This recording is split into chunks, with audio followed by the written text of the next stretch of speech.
talking about, okay, our biggest deals, and again, how you can do the same. Give y'all action plan. On this podcast, we're about execution and implementation, and not just the knowledge, right? So, I mean, you want to start with what's your biggest deal, bro? You come with some heat. Yes, sir. Yes, sir. Yes. So my biggest deal to date, it was exciting. It was a really exciting deal. It was in Katy, Texas, specifically on Concordia Drive in Katy, Texas, and I remember this was like this deal closed over a year ago. 2022 was when the deal closed. So. Randomly, I went to a mastermind. It was like a 2-day workshop. We went from Monday, Tuesday was the workshop. We got back on Wednesday. And the first day I got back from this mastermind, my phone rang. It was a seller, and she had saved my number, and she remembered talking to me. So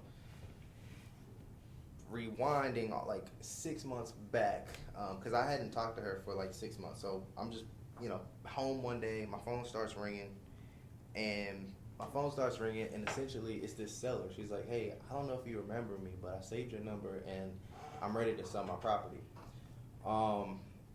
So we had just left this mastermind. I learned a bunch of information. I had just got a new sales script, and decided that I wanted to test out that new sales script that I had just learned. So it was a perfect opportunity to do that. I pulled up the script and then ultimately took her through the entire script word for word. She was extremely motivated. She was ready to go, ready to make her decision right then and there. It's so crazy. I took her through the entire process, and at the end of the call, mind you, just for numbers' sake, the ARV on this property is for sure $300K. Right, so it was a definite $300K ARV. And I remember asking her at the end of the call, how much do you feel is a fair price for the property? And she told me that she felt like $100,000 was a fair price. And obviously I agree, right? Anybody that's in the business knows, that's a steal of a deal. I think I initially offered around $90,000 for it. And we just agreed to settle in the middle. I'm looking at the price that we settled on right now. It was $94,500 was the price that we settled on, and then we eventually went ahead and resold that contract to an end buyer at $180,000. So it was a really big spread on that deal. That was my biggest deal to date, and it was exciting, man. It was the quickest deal as well. Like, it didn't take long. Once we sold it, probably like a day or two after we got it locked up. Ended up closing within a couple weeks, and that deal was just done. So you would be surprised, like some of the biggest deals that you see end up actually being like the easiest deals as well. Oh, fact. Yep. I want to ask you, what are some two or three key takeaways you got from that? Because I heard some gems in there that they probably missed that went over their head. I mean, What was some key takeaways you would say you got from that? So whenever I talk about this story, my biggest takeaway that I want anybody that's listening to take away from it is the importance of follow-up. Interesting enough, in this particular situation, it was the seller that followed up with me, but it was only because on our initial conversation, I had added so much value.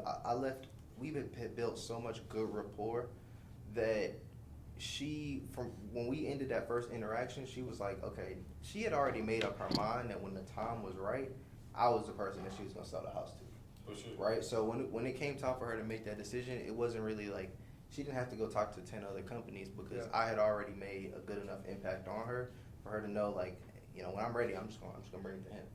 For sure. So that's one thing I will say is, like, building that really good rapport with sellers, connecting with them, and making yourself memorable, right?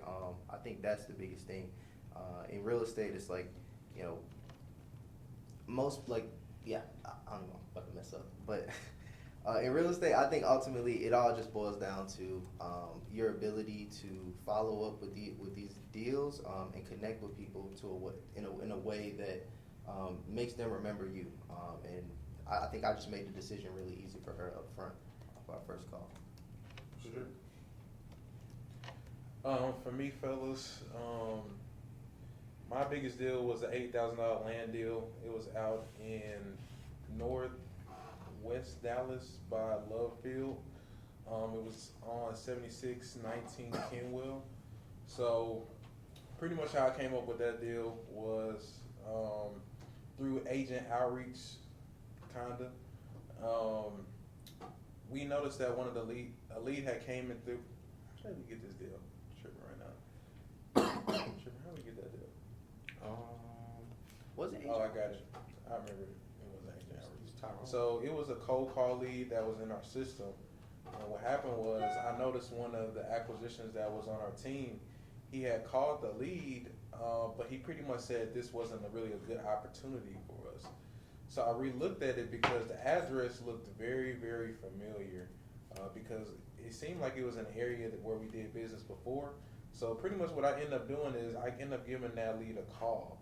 And once I called that lead, I was speaking with the agent, and she was telling me about the situation, how it was about to go on the market. It was, the seller's very motivated. They just wanted to get something done today. So when I started digging more into the situation, I realized that the property, it wasn't like a great like fix and flip type of property, right? So from a fix and flip standpoint, if you analyze it, it wasn't like a really good deal. So I can understand how my guy passed it up, but since I knew the area, I realized this would probably be a good development type of deal. So what ended up happening was we ended up negotiating, agreed on a price. I believe it was like $380. We then ended up selling it to a developer for $460, $470, and that's pretty much how we came up with that deal. But really, the three key takeaways from that I want to give y'all is how I was able to acquire that was I knew the buyers in that area. I knew exactly who was going to buy it, and I knew what type of property it was. So that was like one of the huge things. And like B, I knew that area really, really well. So I think the reason why that deal even got put together is because I knew like that specific zip code, like what was going to happen. So that was key for me. And then C, I would say is analyzing the deal. I think the way that I looked at the deal was probably different from most wholesalers, because most wholesalers, when they look at a deal, they look at like the Zillow price, the Zestimate. And the Zestimate was probably lower than what I offered her. So most people, if they just look at Zestimate, they're going to pass up on it because everybody knows if the seller's asking over Zestimate price, they're probably asking too high. So for me, I feel like my ability to analyze that deal, to realize, okay, this probably not going to be a fix and flip. It's not going to be a rental. It's going to be like a land development type of opportunity. Helped me get that deal under contract. So those were the really three biggest things. I knew the buyer, knew the area, and then also I feel like I analyzed the deal really well on that. So that's how I pretty much got the biggest deal to date for me under contract. Just had it in the pipeline. Somebody passed it up. I called it back, and those were the three things on how I got those deals. Yeah. Love it. The biggest deal I had was property. It was actually a duplex on Bellcrest out in Preston Hollow. It was 7615 and 7617. And it was a full duplex, which is like hard to find apparently. But the owner was a sweet little man named Jim. Loved the guy. But basically, the lead came from the group that I was on with at the moment, and so they had already had a bunch of leads kind of in their system. So when I started up with them, they basically fed me all of the leads that were kind of sitting in limbo. So before I came, they had let go of a few people, and I ended up getting like 300 leads my first day. So I like had to comb through all these different leads. Well, I came across this one. It's so funny because Neil, Tyson, you both said some really good points that really, I guess, resonated in this deal particularly. And so, Neil, you had mentioned that when you're looking at yours, there's a really big importance when it comes to follow-up. And so this lead particularly was overseen. And had they just followed up with it and looked at it from a different perspective, they would have seen that it was a deal at the end of the day. long story short, the ARV for it was like 1.875, and we contracted it for 635. Sheesh. Yeah, it's nuts, man. And so the assignment for it was 240 grand. Sheesh. So that's the biggest deal, but it's also the biggest lesson I think I've had in real estate too, and that's making sure you have every agreement you have in writing. Have it in Why you writing. say that? Well, I didn't see any of that. That 240. Man. Yeah, so it's the biggest one I've had, and it's the biggest one I've had, and it's also the biggest loss I've had. For sure. Yeah. So you saying they basically didn't pay out on it pretty much? Oh, that's Yeah. crazy. It's wild. But yeah, so it's super important to do your follow-ups and make sure that you're looking at deals from different perspectives, whether it's gonna work as a flip, whether it's gonna be best as a hotel, wholesale, novations. Like, look at deals from different perspectives, because that's gonna allow more opportunities and more doors to be opened up. Definitely. So was that deal, you know, the marketing stream, or it was pretty much just, like, it was just a lead that was given to you? So it came from, I always mispronounce it, Lamasu. Lamasu. It was a Lamasu lead. Cold call And- service. Yeah. And the individual that was, I guess, in my position before me just overlooked it. Like, to them, they had like in the notes it said it wasn't a deal, which blew my mind, because when I ran the ARV, I was like, this is nuts. There's no way this isn't a deal. So I ended up following up with the homeowner, and he was actually kind of upset that we hadn't moved forward with him in purchasing the property, because he was under the impression that they were going to at the time. For sure. And so I ended up meeting him out there, walked the property with him. He showed me around and pretty much just brought me up to speed on all of it. And when it came down to just negotiating the numbers, man, it was just cut and dry, plain and simple. So I asked him what he wanted for it. He told me, and I was like,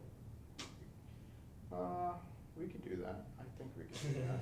Nah, So absolutely. got it under contract, man. Yeah, it's the biggest one. That's lit, bro. I hear one thing in there that I feel like most people don't talk about. I think when you're newer in the business, you don't really run into this problem, but as you grow and get bigger, like, everybody runs into this.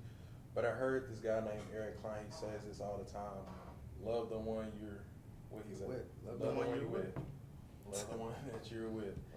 And what that simply means that is that every single lead that you get, you treat them with care. You treat every lead like it's a PPC lead, like it's the last opportunity that you get. And I'm just saying that to say is because it's like 3 situations right here where if we didn't love the one we with, if we didn't really dive deep into the actual lead, the actual situation, this is money. Like, between us, this is like $400,000 worth of assignment fees left on the table that somebody else would have got. Mm-hmm. So I'm just saying, for everybody out there, just remember, starting out, you probably ain't gonna have that problem. You're gonna call all the leads, but as you grow, as you start to develop your market and get more leads coming in, don't forget to love the ones you're with, and don't forget to follow up and keep that going. Nah, for sure. That's a great point. It's definitely a great point.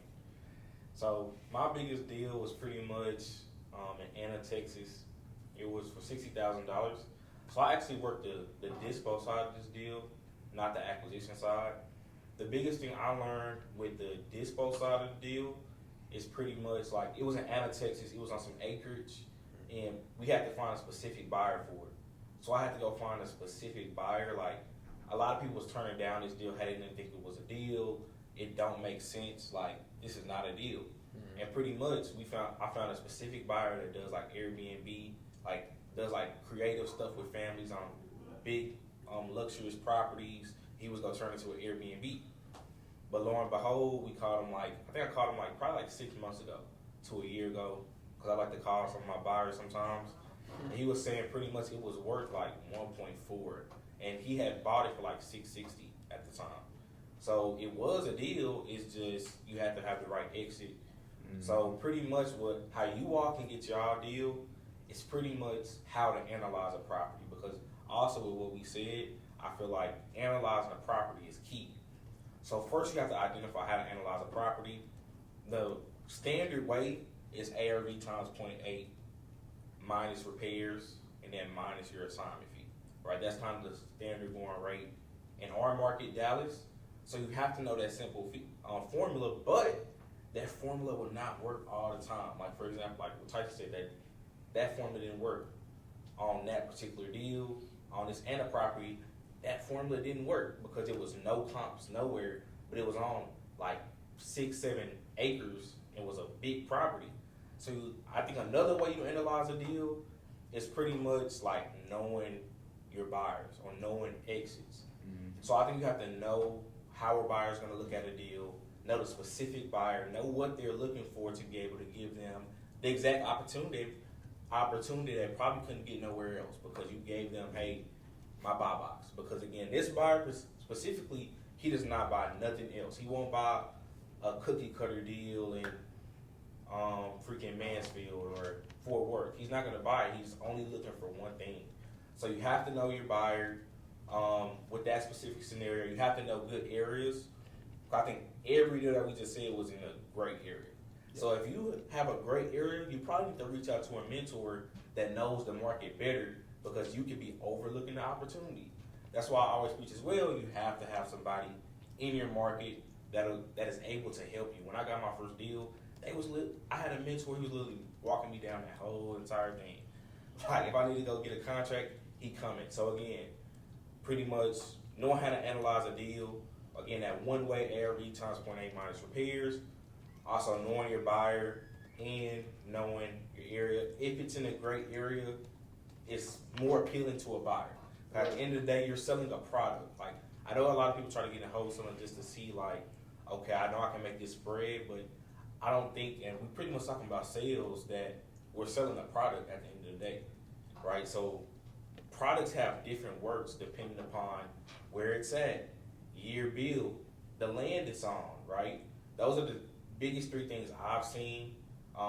If it's commercial or land, if it's a lot. So I think you have to know the different ways. And again, you need a mentor in your local market because we can look at a deal in California that we will pass up on, but if a California investor seen that, they could probably make $200 on it. Yeah. So you have to, you really have to be somebody in your local market. So I'll say that's how you walk and get your first deal. My biggest tip is knowing how to analyze, knowing the exits on properties. So that's pretty much the tip I can give y'all. For sure. So, let's just say if someone wants to get a deal in the next 30, 60 days, we're talking about large assignment fees. What will be 2 or 3 ways, Jalen, you would give, like, what would you take step 1, step 2, this is what you're going to do. You want to get a deal in the next 30 days, a big deal like that.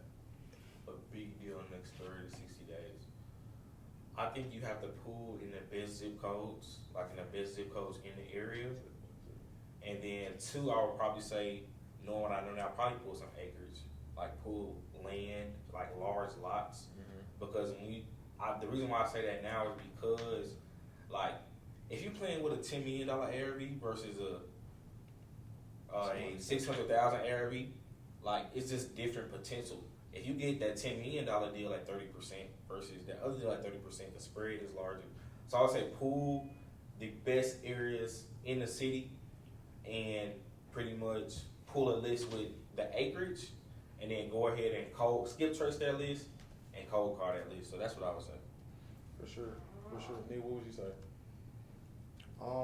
Good question. I would say for anyone new looking to go get a huge deal right now, the truth is, you know, you can go out, you can set the intention, a goal to go out and try to find a big deal, but the chances of that happening is really slim. Okay. But check this out. You know, when you have a lot of people, they starting out, they may have $2 in their account. That's true. Big deal is $10,000. That's true. We're really talking about how to get a deal. So it's all subjective, right? But I will say this, right? What my advice still stands for anybody that's looking to get a deal, whether it's 10 or 50K or 100K. You're not going to get it if you're too afraid to do what I'm about to say.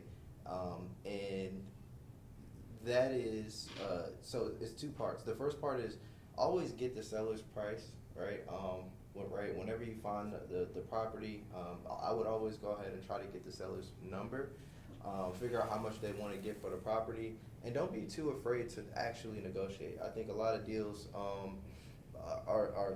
missed because acquisitions agents or investors, newbies, wholesalers, whatever you want to call it, but people are afraid to make offers, especially if, you know, I'm having a conversation with you and you told me that you want $200K for the property, but I know I need to be at 100. Well, some people just out of straight fear would avoid making that offer because it's uncomfortable, because they might hang up, because they might be upset with you. Absolutely. So I think that you can't be afraid to make offers, and that's what separates people that go out and get huge deals from people that get no deals at all.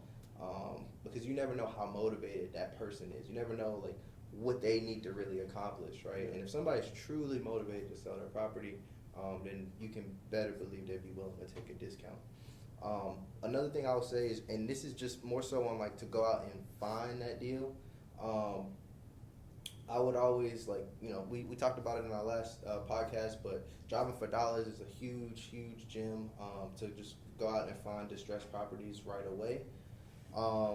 I think probates, I think code violations, right, are really good opportunities to get, you know, deeply distressed properties. But regardless of like the lead source, your ability to like create a big spread is all going to come from your ability to evaluate the deal and to negotiate the deal. So the better estimates you have on what the property is actually worth, and the better like your ability to actually present the best offer and make it really presentable to the seller, make it something that like, you know, almost like an offer that they can't refuse, right? Because you solved their problem. Mm-hmm. I think that's what's gonna help you create the biggest spreads. For sure. So I got a question right quick for Neil. Yeah. So how do you feel like they can present themselves the best in a negotiation? Cause I mean I feel like that's important because you can get a $100,000 lead on the phone, but if you don't know how to talk to them, then that don't mean nothing. So what typically, like, what do you think like the best way is like that you've seen to talk to a seller and get them under contract? That's a great question. And over the years, my answer to that question has changed so much. But where I sit right now, I think the easiest way to sell to somebody is to sit on the same side of the table as them, mm-hmm. right? Oftentimes, and when I first got started, I would come into negotiations, you know, I'm over here and they're over there, and I think that's very adversarial. That's very like you versus me. For sure. And when I started to sit with sellers, to stand next to sellers, to put myself in a friend type of, you know, position, I realized that you can get a lot further with those people, because and what I'm speaking about is same side selling. I'm speaking specifically to me and sellers working together against their problem. Right now, I've shifted the perspective of my position into, you know, instead of it's you versus me trying to negotiate on the best price for this property, it's really me versus you looking at this total situation that you've painted me, because I'm very like strategic about the questions that I ask.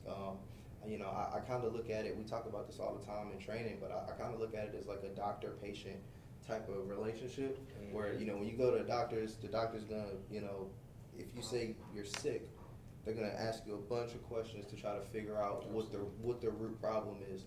So if I got someone that says, hey, I really need to sell my property, just like a doctor, I'm gonna figure out now, okay, you know, why is that? I'm gonna dig in. I'm gonna ask all those hard questions to figure out, you know, what that true pain point is, right? Are you selling because you lost your job and, you know, you need cash right now? Are you selling because you got student loans that you need to pay off? Are you selling because, you know, we've seen so many different situations. You got family in Mexico that you need to move back to and ASAP. You know, whatever the case may be, right? I think identifying whatever that root reason that they're looking to sell, and then being on the same side of them trying to figure out the solution. That way, sellers are just way more comfortable with you. They know that you're a person that actually cares, and you're actually looking to solve their problem. I would add on top of that,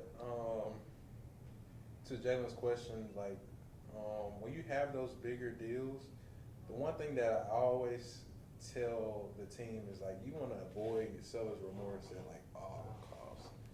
Like, you gotta avoid that. And what seller remorse is pretty much when a seller feels like they pretty much made the wrong decision. You don't want that to happen at all. So how you avoid that is by not jumping on a deal too quickly. So when you know you got a deal where you can make 20, 30, 40, 50,000 plus, if you know they're at the price you need to be, you still got to come in with the anchor. You still got to come in lower because you got to feel like Gotta make them work. you got to make it work for it. Yeah. It got to be a win-win for both sides. You got to make them feel like they won as well. If they feel like you just gave it to them, they're not going to feel like that. So I would say to that point, Jalen, I think a lot of new people, this may be their first deal they get in. Like, you still got to negotiate. You still got to anchor, because if not, the seller's going to call you the next day. They're going to be like, hey, man, I just want to cancel. That's what they're going to say. They're going to want to cancel.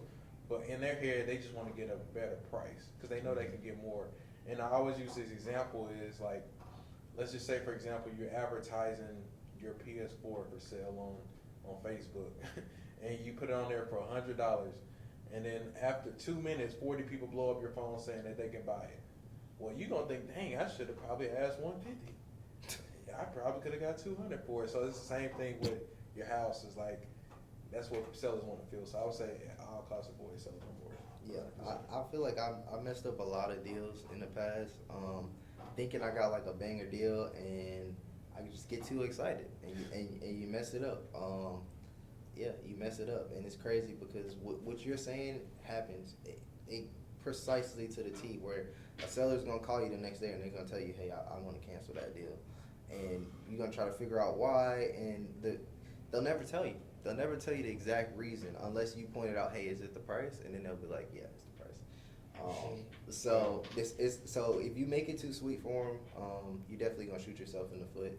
I think you gotta make sellers work for it. That's why I always ask for price, and then I always anchor, below their price. Even because that deal that I talked about, 100K was a deal all day, right? When she told me she wanted 100K for that property, I knew right then and there that was a deal.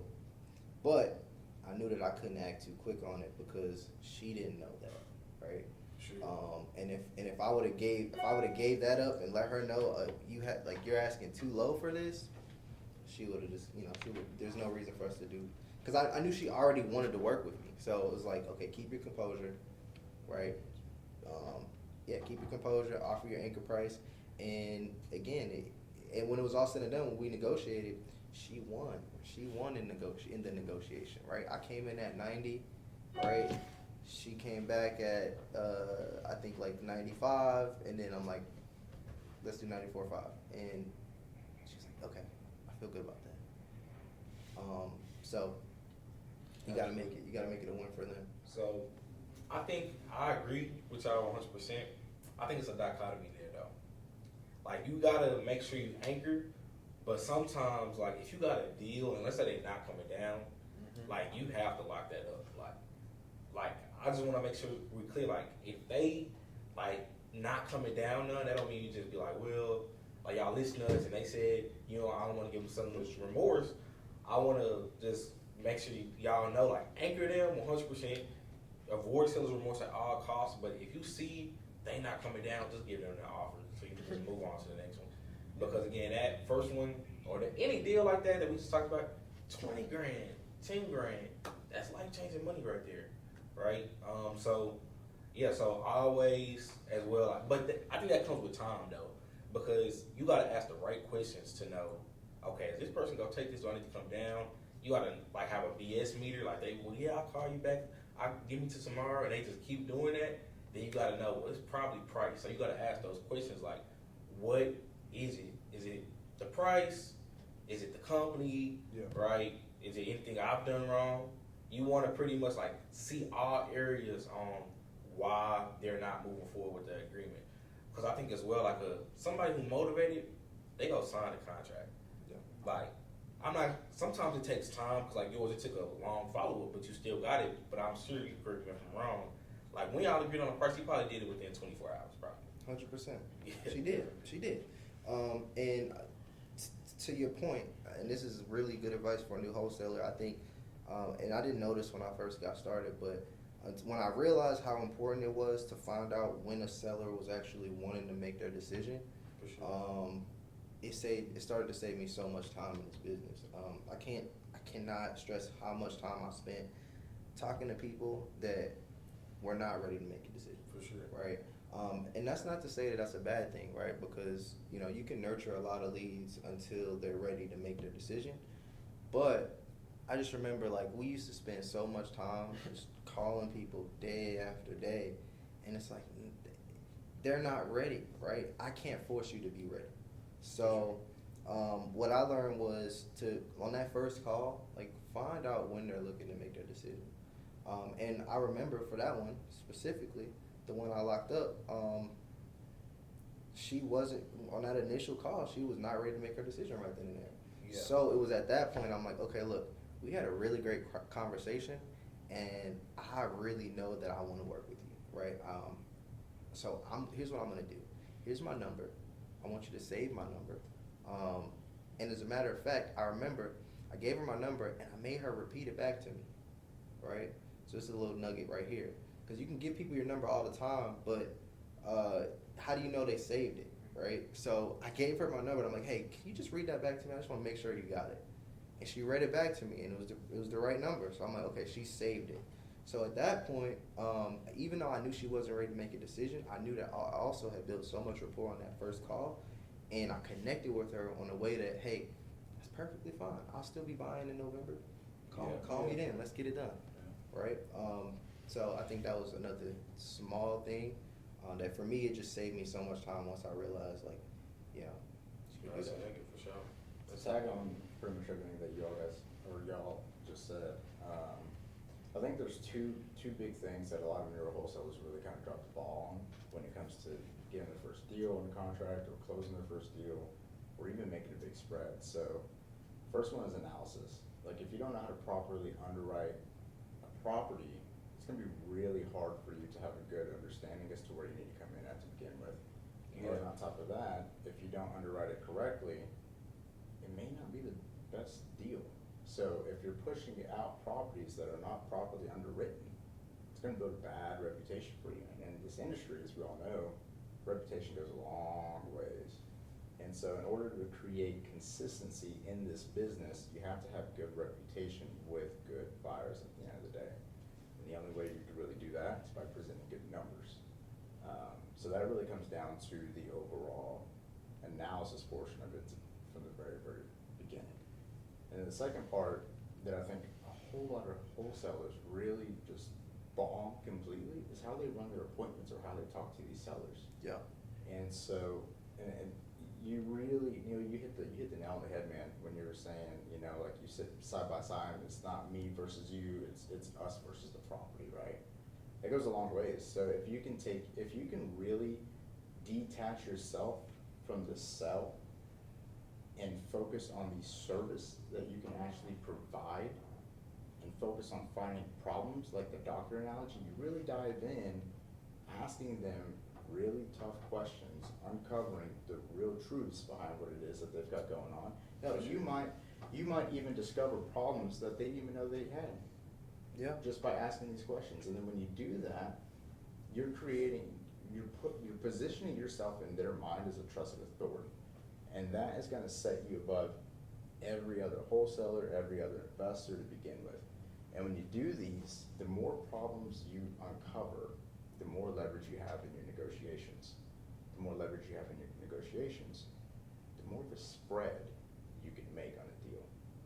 So it comes down to two things: properly underwriting the property, and then fully understanding what is going on in that seller's world, and not just prescribing a solution and throwing what you can do in their face or down their throat, but really listen and understand what's happening in their world so you can figure out what is going on to determine how you can truly best help them.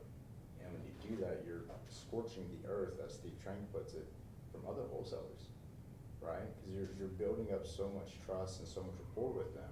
It's kind of, at the end of the day, they would probably be more willing to do business with you, even if you have a lower offer than somebody else who comes in with a higher offer and is aggressive, because they like you and trust you a lot more.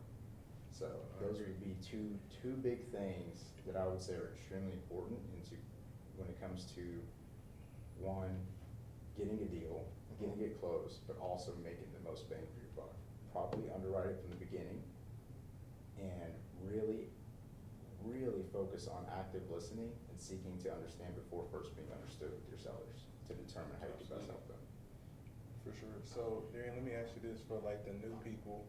I'm just stepping in their shoes. Like, I'm asking you from a new person standpoint. Like, what does underwriting look like? What does that mean? Like, would it be in 2024? How can I underwrite a deal as simple as possible right now? What's the best way to do that? Oof. It also depends. So it really depends on the market. So if you're in Texas, what I would recommend doing is using either Propelio or Privy. I wouldn't recommend using PropStream by any means. So when you're underwriting a property, what you want to do is you want to find similar comparable properties to your subject property. Now, your subject property is the property that you're looking at getting under contract. That is called your subject property. So you want to find other properties around yours that are similar in size, such as the square footage, bed bath count, year built, even the overall construction type. So if your property has brick on the outside, you want to find other properties that have bricks on the outside. But if your property is brick and you're looking at other properties that have paneling, take it with a grain of salt, with a big grain of salt, and vice versa. So when you're underwriting a deal, you're looking for sold comparable properties that are similar to yours to help you determine what's really going on in that market, letting you know, okay, hey, these three properties one sold for $265, one sold for $275, one sold for $270. Well, what's the median? They're all pretty similar. They all sold pretty recently. I would very easily justify an ARV of $270,000. So that is what I would base my ARV on when looking at those three comps. And when you're looking at comps, the market's changed so much. You really want to stay within the last 90 to 180 days. If you absolutely have to go back a year, that's fine. But don't really try not to compromise your overall criteria when you're looking at these deals or when you're underwriting a property.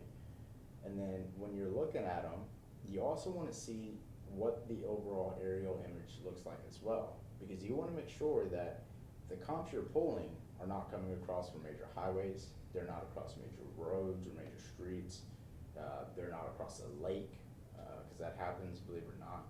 So you really want to make sure that they're either in the same subdivision as yours or really close by.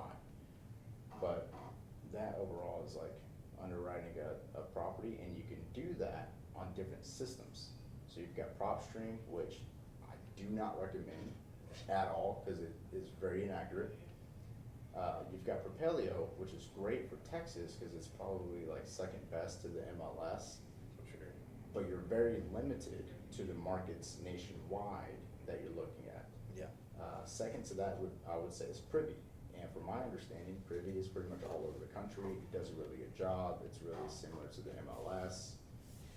So if anything, I would recommend Propelio for Texas, hands down, but Privy all over the U.S. So, I'll be joking. No, you go ahead. Now, once you get that ARV, how can they come up with an offer to offer the seller? Like, once you figure out the comparables, like, if the ARV 270, do they offer 200, 220? Like, how do you come up with that price? Yeah, it's a good question. So you've got different rules, and Jalen had mentioned this early on in the conversation. You've got different rules that people go by. Some buyers will buy at 80%, some buyers at 75, 70, 65, and some unfortunately are at 50. So what I mean by this is you've got a percentage rule of the ARV. So for example, if you say the ARV, we'll use simple numbers because I'm terrible at math. Let's say ARV is $200,000. Yeah. and you have a buyer, like you built up a buyer's list and you understand where they're buying at in your market, and let's say, Jalen, you're a buyer and you're buying at 75%. Well, what that means is, I wanna look at this property, the ARV is $200,000, I'm gonna multiply that by 0.75, and that should give me about 150 grand. Now I wanna take off the estimated repairs, so if this property needs $50,000 in repairs, now I'm down to $100,000. The $100,000 is not what I want to offer the seller, because if I offer the seller $100,000, there's no room for me to make any money at all as far as the assignment fee goes. If anything, I would present the deal to you at $100,000, because I know for a fact that if I present it to you at $100,000, it meets your requirements, and it's very likely that you're gonna pick it up. So I won't struggle trying to assign that deal. I could shoot it over to you, you could look at it, run it, and be like, oh yeah, killer deal, let's go. So I wouldn't have to worry about it. But if I offer that to you for $100,000, and I wanna make 80 grand on it, or not, I'm sorry, not 80 grand, but I wanna make 20 grand on it, then I would come in at $80,000. But I probably wouldn't. I would actually probably come in at about 70. Because this correlates to what y'all were saying earlier as far as giving the illusion in the negotiations for the sellers to win. Absolutely. Right? If you can cushion a big enough gap for your assignment fee, essentially what you're doing is you're allowing yourself to have more play and wiggle room or you have more wiggle room to play with in the negotiations. So if you want to make a 20K pop on a deal, come in at 30K thousand less. So we're at 100 grand, I come in at 70 with the seller, 70 doesn't work, okay, perfect, the seller works me out. If the seller works me up, let's say 5K more, right, and we lock it up at the $25,000 difference, well, instead of me making a 20K pop, now I just made a $25,000 pop. For sure. But that wouldn't have been a possibility had I not created enough wiggle room to begin with. True. Is that? That answers the question. Just simply put it, 75% minus repairs is like a really good starting. There's other formulas out there that you can pretty much use or follow, but if you're making offers based on 75% minus repairs and you get that under contract minus your assignment fee, you'll be in pretty good shape to get that deal sold all day. I got a question for you, Tyson. Because you've been doing this for quite some time now, and I know how sometimes, right, I can come to you like, hey man, I got this property, and I'll tell you like the street or the area, and you'll pretty much already know what it's worth, or how much you could offer on the property. How do you get to that point? How do you get to that point where you can kind of properties in a particular area, and just by the area you already know what to offer or what properties would be worth in that particular area? Really experience. So that comes down to me and Jalen. We're doing a lot of deals in the past, so we know exactly where we need to be.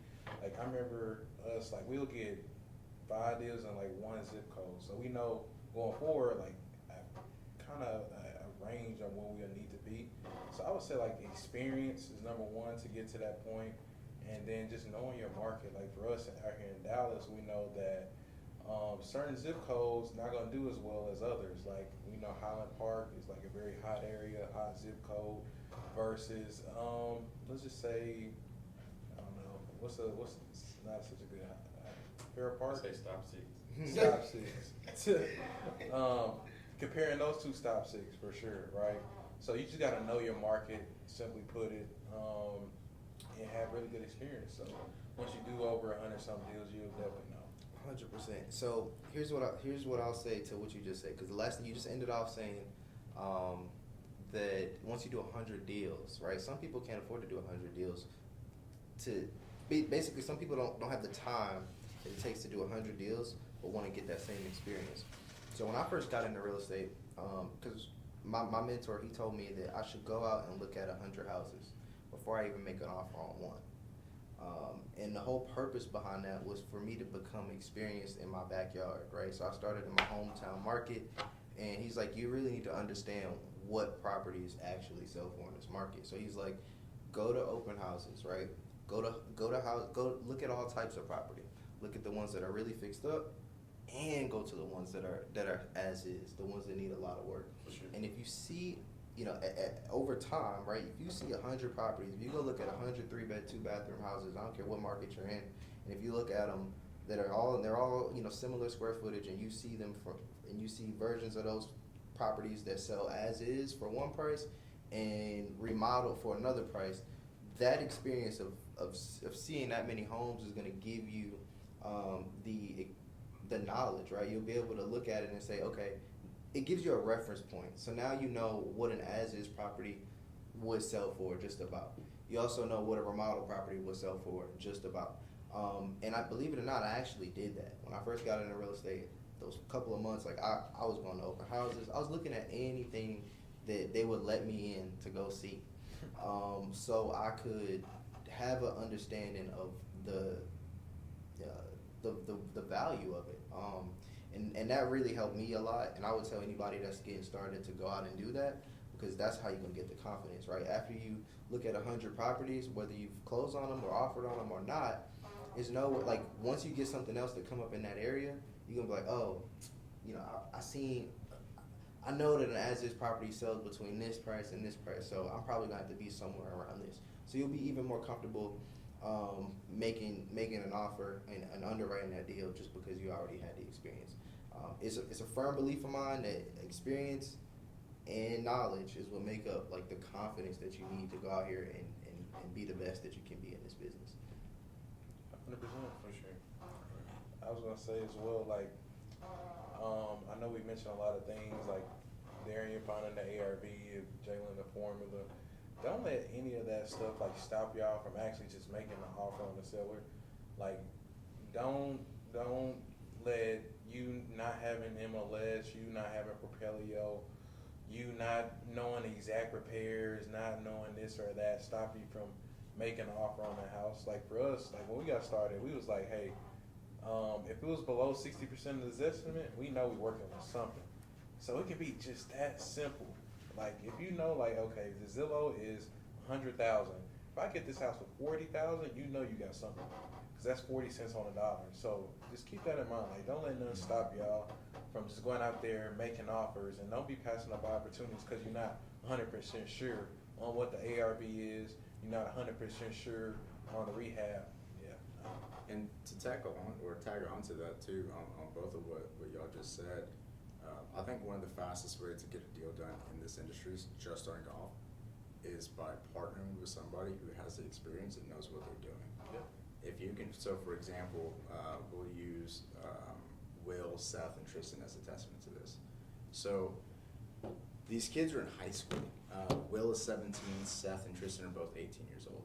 They have no idea what they're doing, but they messaged me on Facebook one day and they're like, hey man, we're looking for a buyer in this area. Are you guys buyers? I was like, yeah dude, what you got? Shot it over, ran the numbers on it. I was like, oh, these guys don't know what they're doing. So I asked him, I was like, hey man, how long have you been doing this for? And he's like, well, we just started about a week ago.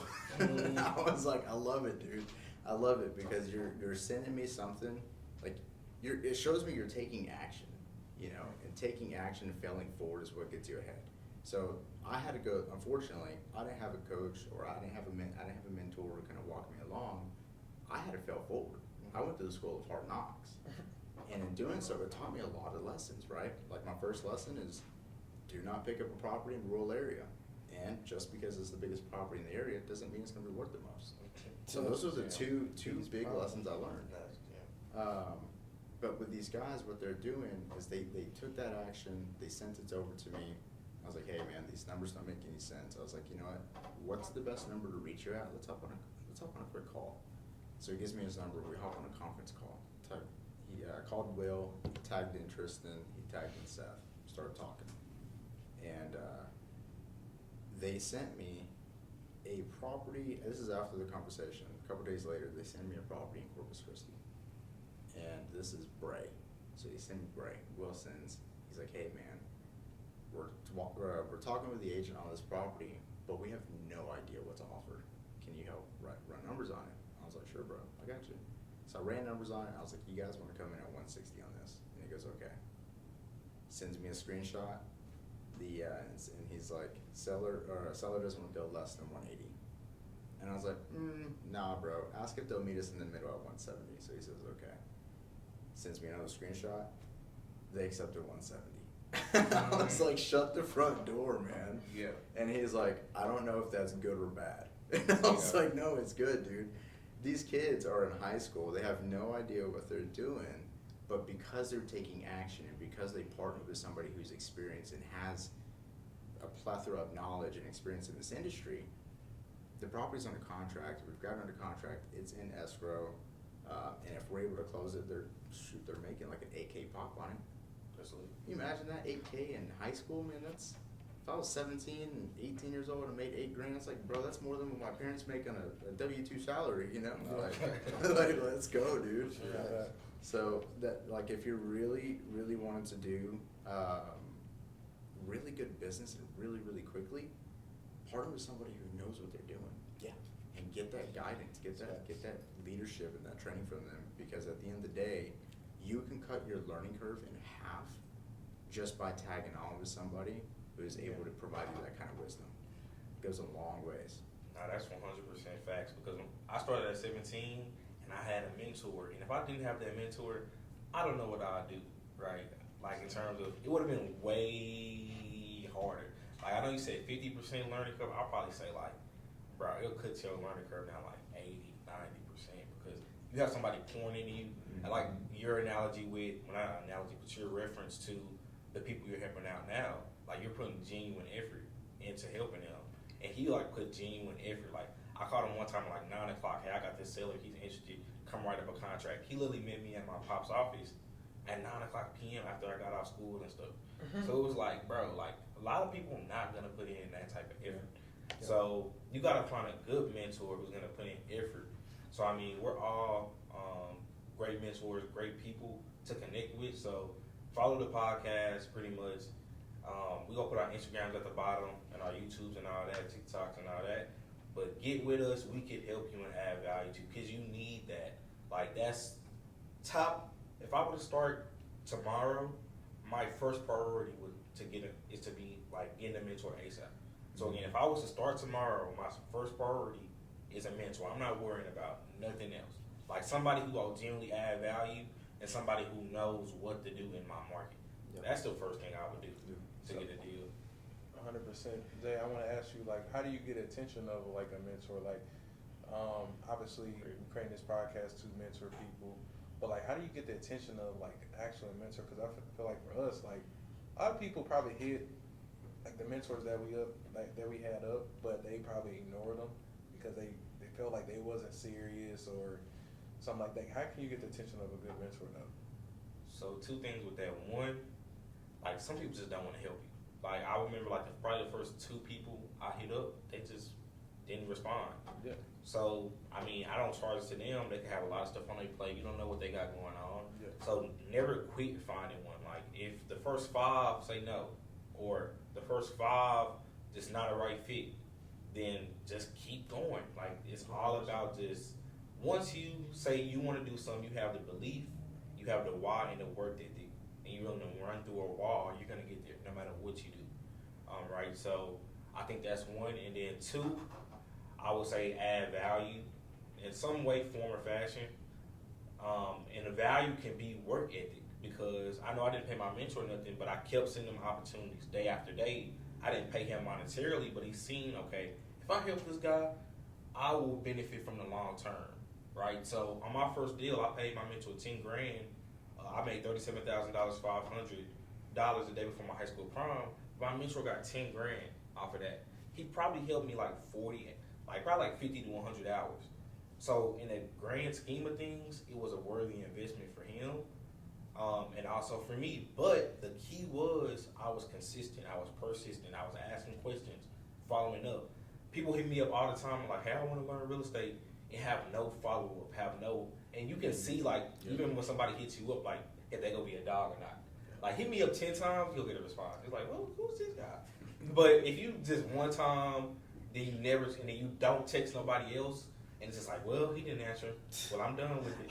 Like you're gonna lose. Yeah. So I think those are the two things that I would preach. You spoke on persistence, bro. I was just gonna say that that word, because any thing that you really want to do, you're going to make space for, you're going to be persistent about it, and you're going to find a way to get the end result. Before we started talking about this, we were talking about, like, you know, people that want to get better, right? If you want to cut your learning curve, and one thing I know to be true is, like, if you want to run faster, you got to run with faster runners, right? And I know in my story, at least, this speaks true to me in my own personal experiences, because, like, I wasn't seeing the success that I wanted in my home market. Yeah, I closed a couple deals, made a couple $1,000s, great, but I was not where I saw myself. But it wasn't until I got around faster runners, people that were closing more deals, right? People that knew more, that were working harder, right? That I even realized what it took to get the result. So sometimes, like, you need that mentor, you need that person that's operating at a higher level to just show you, like, what behind the curtain, right? What it takes to actually run this machine, right? Like, you know, so many kids want to grow up and be LeBron James, but, like, don't know what LeBron's doing at workouts, right? And I think that's the difference. It's like, if you can get access to that, then that's gonna propel you to that same success. No, that's right. That's right. And I guess piggyback on it too, on the question, like how to find like a good mentor or a good coach. Word of mouth, man. Word of mouth goes a very, very long ways. So if you're able to even like little Facebook groups, if you can make a post out there like, hey, I'm seeking guidance or I'm seeking help, you're gonna have a lot of people reach out to you for the most part, and just vet them. Give them a call, figure out what's going on, what they're doing, and see what it is that they can offer, right? But I would definitely stay away from anybody who's going to try to upsell you, anybody who's going to try to sell you on some kind of course, anybody who is really not doing it for the right reasons, and it's all take, right? So stay away from guys that are doing that for sure. But if you can connect with, Yeah, why would you stay away from those people? Just curious. I'll give you, so, all right, this past week, there was a lady that called me named Lisa. Knew her wholesale, had never done a deal before. She's a super sweet lady from the conversation that we had. She paid $1,000 for a course from this guy. And part of the agreement was that he was going to help her get her first deal, walk her through the process, hold her hand, guide her through it. And so she was sending him leads. Ghosted her. Didn't respond to anything. And I asked her about how comfortable and how familiar she was with writing contracts. Well, his course didn't teach that. So it's like you paid $1,000 to learn a brief overview of what wholesaling is, which you can go to YouTube and learn for free. Yeah. And this dude just took it and ran with it and took advantage of you. Yeah. Because you weren't familiar, or you didn't know what to ask, like what questions to ask or what to look for. So in that case, don't get me wrong, there's a lot of good courses out there, but there's a lot of really, really bad courses too. And I've spent my fair share of money on courses as well, and there's a big commonality. They're all missing something. And so typically it's either the sales and negotiations that they're missing the contractual portion of it, where they don't really dive in depth as to specific terms that you should be looking for in negotiating. Like there's, for the most part, quite a bit that's missed out. And so I would say the best way to find a really good mentor is connect with other new wholesalers and figure out who they are referencing or who they are or working with, or who's teaching them, who's coaching them. Because word of mouth really does go a long ways in this industry. So Yeah. I would, my opinion on that is pretty much like, I would pay somebody, like, because I think you go either take the elevator or you go take the stairs, right? If I spend $1,000 and it doesn't have like 100%, if I'm new, if I get 10% of the game, that could go prepare me with action. And I think pretty much I agree to your point saying, like, you just gotta find the right person to learn from, because if you find the wrong person, but I would definitely and I will vet that person out. Okay, I will look at that YouTube. How much content are you putting out? Are you putting out free content? Because if you're just worried about getting a bag, then I wouldn't learn from you because again, I need to see free content. Like, what are you giving out for free? And is your free content good? Like, are you giving gems? Am I learning something from it? Can I go through? But yeah, I would say, I would take the elevator versus the stairs. But there is definitely bad courses, and there's good courses in all of it. Yeah, 100%. For sure. I would also say, like, I would pick the mentor that kind of fits the lifestyle that you want and that you desire in your life. Because I feel like in a lot of industries, everybody teaches the same thing. So you can pretty much learn their ways to do stuff, this or that. But like, it's that unique part about them that, like, if somebody is the CEO and they have 100 employees, right, and they're teaching you, their course and their material is going to be different from that person versus a guy who just have 2 or 3 people on their team. So look at their overall lifestyle and kind of match it up to see, like, is that what I envision for myself? Do I want a big corporation, or do I want to say a lean, small team?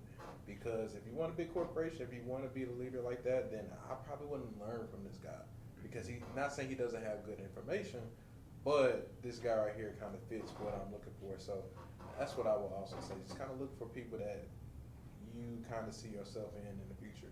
Yeah. That's what I would say. 100%. My first mentor cost $5,000.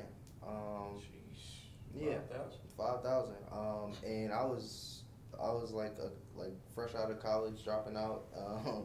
And good thing is I was able to negotiate, bro. I just negotiated a payment plan, bro. I was and I brought in my best friend, so that way we could split it. And then we also agreed to pay like a monthly. It was like a monthly amount on it, $300 a month. But me and him split that 300, so it ended up like working out. And then on the first deal, made all the money back for what it cost.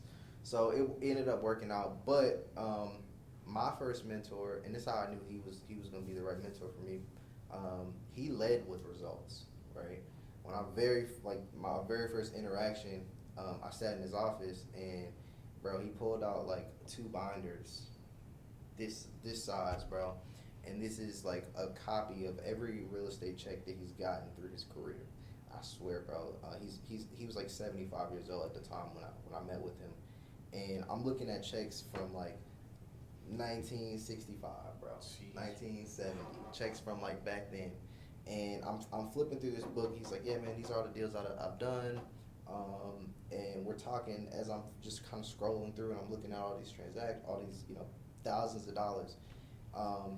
So for me, I was sold right then and there. So I think if people can show you results, that's a lot more, it's an easier sell, right? It's easier for me to pick a mentor that can show me, hey, this is what I've done. So I didn't question spending the money, because I'm like, I'm learning from somebody who's done this before multiple times.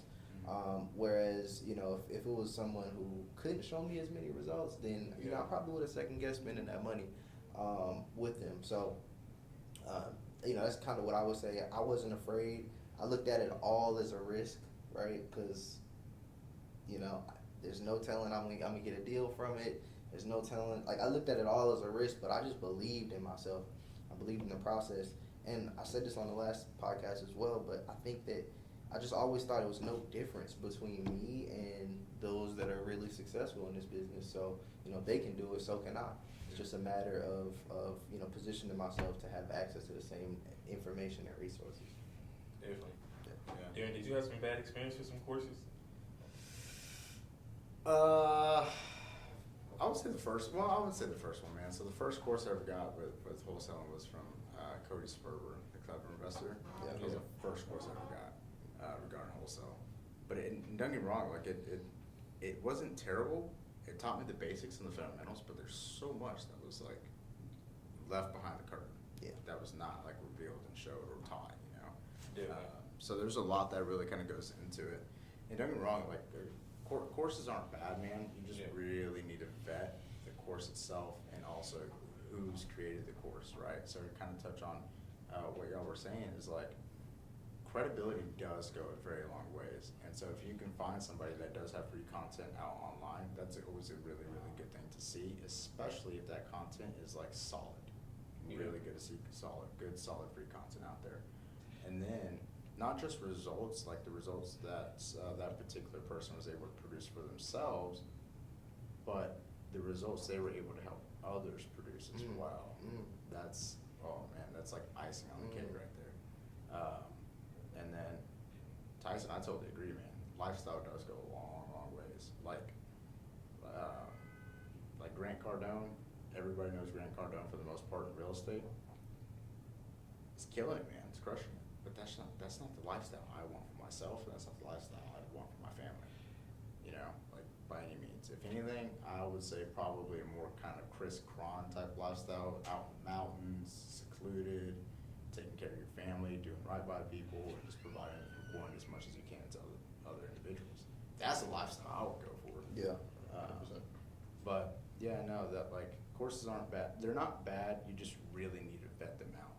Yeah, for very, sure. very, very vet them out. But yeah, if you can find, like, to your point, if you can find somebody free who'll give you the value, yeah, take that option too. Yeah. Doing it every Monday, brother. Yes, sir. Yes, sir. Every Monday. Get with us. Every Monday. But yeah, I mean, y'all got anything else y'all wanna? I know this was I messed with this podcast. I think we gave out a lot of gems. But anything else wanna touch on before we wrap it up? Not that I I don't think have of, man. anything for them. Nah, I would encourage anybody that's watching this to actually give us some feedback, right? This is our second time doing this, and like anybody doing anything, there's always room for improvement. So I think if y'all could just kind of help us understand, right, what value do you think we could bring to the table? What is it that you guys kind of want to see and hear from us? Just so we can kind of tailor make this content, because you know, when you're starting off, you kind of just going based off of what you think other people want, versus when you know for sure what they want, you can just serve them right what they want. So help us, help y'all. I think if anything. Yeah, 100%. Absolutely. So I think at the end of the day, like all of our common objective that we all have is pouring as much as we can into other individuals. And so like if you guys have any questions or you have any deals you need help with, or a second pair of eyes on, or a second opinion on, like don't hesitate to reach out. We'll walk you through the entire thing, help you analyze it, underwrite it, and if it works, we might even buy it from you. And if it doesn't, I mean, we're not just going to leave you in the dark and, you know, sink or swim type situation. If it doesn't work for us, we can potentially help you guys move the deal too, so it doesn't fall through and y'all still get paid on it. Because at the end of the day, our whole mission is to pour as much as we can into you guys. For sure. So that concludes the second episode of this podcast. Like, subscribe, and comment. Click the link down below for those calls on Monday if you want to join. We should have our Instagrams and stuff at the bottom, YouTube, personal YouTubes, personal TikToks, and all that, all our information. Follow us as well. We're going to keep doing this. We're going to go for 100 episodes. So stay on tune with our journey, and we want to see you grow. So again, thank y'all for tuning in. Yes, sir.